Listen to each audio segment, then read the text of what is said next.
question now is, what is the difference between spirulina and chlorella? Chlorella is a green algae and has a very tough cell wall, a cellulose cell wall. So actually the cell wall of chlorella needs to be broken to make the contents digestible. Spirulina is a blue-green algae, or a cyanobacteria, or that's synonymous with blue-green algae. So as a blue-green algae, the cell wall of spirulina is very digestible. Also, spirulina contains a compound called phycocyanin, which is only found in blue-green algae. It is not found in chlorella. Spirulina also has a much higher concentration of carotenoids, such as beta-carotene and zeaxanthin. Further, recent research over the last 5 years has shown that spirulina contains an antiviral polysaccharide and also a compound called melanin that enhances the immune system.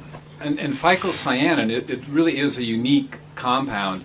It's actually an antioxidant protein, and it's been shown to actually protect the liver against damage and poisons, and also help protect the kidneys against damage.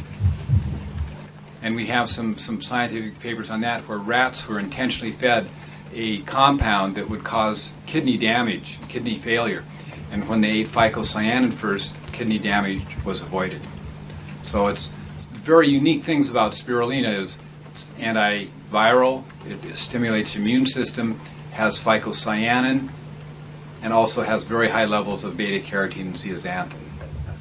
We do have those papers, yes. Yeah, the other question is, some people claim that chlorella is a single-cell algae which is hard to digest.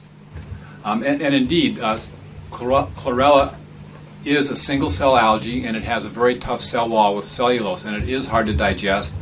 And to make it easier to digest, the cell wall actually has to be broken. Now, spirulina does not have any cellulose in its cell wall, and its cell wall is very easy to digest.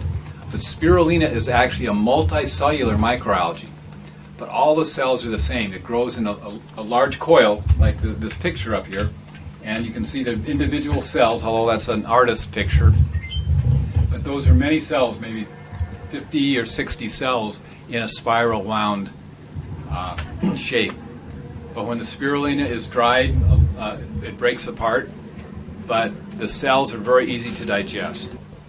Well, spirulina actually means little spiral, and it grows in this little spiral as many cells connected to one another. Yes, but all the cells are exactly the same.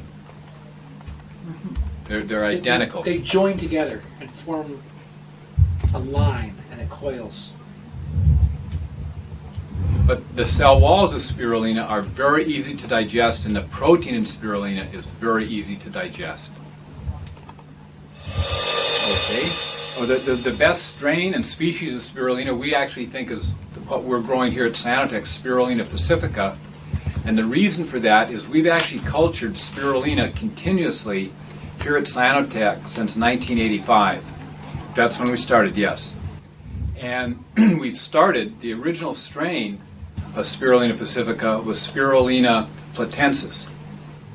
And what we found after a number of years of continuous culture is that the spirulina got a little larger and also started having higher amounts of beta-carotene. Spirulina platensis, or actually the nomenclature has changed and is now called Athrospira platensis. But we actually think that it does have some scientific validity because the spirulina that we grow here, Spirulina Pacifica, has gotten larger. It has more beta-carotene than any other spirulina. And actually researchers at the University of Hawaii have found 2 unique enzymes in Spirulina Pacifica that they couldn't find in any other spirulina. So the spirulina, after many, many thousands, probably millions of generations, has adapted to the very intense sunlight here in Kona and changed. It's gotten more hardy to these conditions and contains more nutrients. So what is a platensis? Platensis is just a spirulina that's been isolated in various places in the world. In Mexico, there have been some isolated in California. Oh, there is a lot of platensis, Yes, but the Pacifica is yours. yes.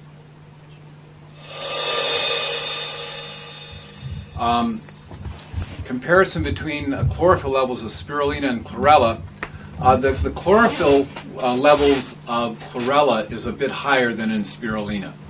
That's the one thing that chlorella really has over spirulina, that it has a higher level of chlorophyll. In almost every other key nutrient, you'll find spirulina has higher levels. And as Jerry mentioned before, spirulina has components that aren't even present in chlorella, like phycocyanin, like some of these isolates, mucopolysaccharides, and I'm sorry, what's the name of the Imulina, melanine. Yeah, so there's many different things in spirulina that you won't find at all in chlorella that are very beneficial for health. So what is the best strain? Is still Pacifica? Yes. Yes, absolutely. But one thing I want to make clear, we don't just claim ours is the best. We send out ours and other brands to independent laboratories, and we measure the important parts of spirulina. We measure the key nutrients, and we measure also things like contaminants, like heavy metals. And we have actually, we're not just saying ours is the best, we can show you proof from independent laboratories that ours is the best. All right. It's not just that we're saying it. Yeah. I want to make that clear. Yeah.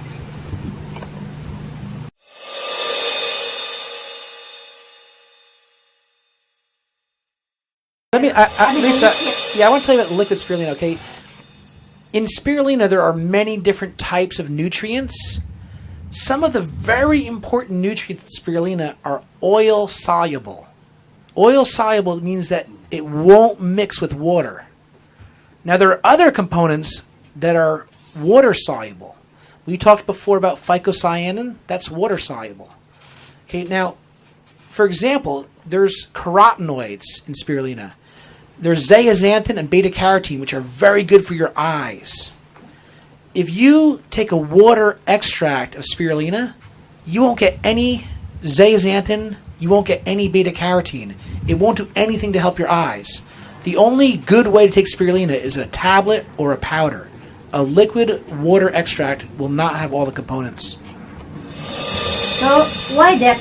It's very strong smell. It's just before when we got it from Taiwan, the smell is not so strong. But now the smell is very strong. It's because there is you put on the ingredient 1.4, and because no coating of what?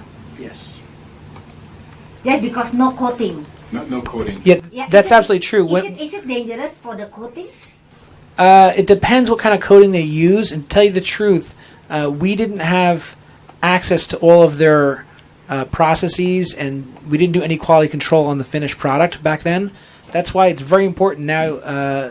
Luxor buys directly from Sinotech, and we know exactly what we're doing, and we know exactly how to make the tablets. We've been doing these tablets for 24 years. Now, from Taiwan, the smell may have been reduced because of additional excipients or because of coating of the tablets. More fillers.